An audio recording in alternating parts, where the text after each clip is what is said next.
Ducklings start out life very small and they tend to snuggle together for heat. So this is when we first actually got our ducks and they were absolutely adorable. You forget how tiny they were.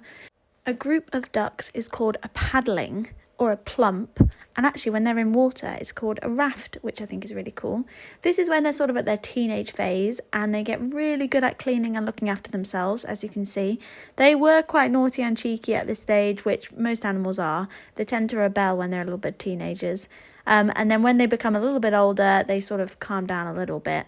But they were also really noisy at this stage and they really like to cuddle. So when you hold a duckling up to your heart, it relaxes them and calms them down and they tend to get less stressed out. So we would have cuddles every now and then with our ducklings just so we didn't stress them out. They relaxed a little bit and also got used to human contact because that's really important. They don't want to be stressed out by humans if they're going to see them on the farm trail. And that's something we take into account. This is what they look like when they're older. Obviously, as you can see, they have their pond and often we turn on this little slide, which you can see on the side.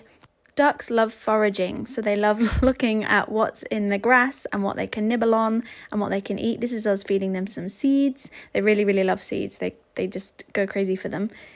Ducks are pretty chill animals in general and they're pretty versatile to anything. You just have to be careful with foxes because foxes can eat ducks, which is obviously not what we want. So our pen is really carefully protected. Ducks also mix well with geese, so you might often see some geese in the pen with the ducks.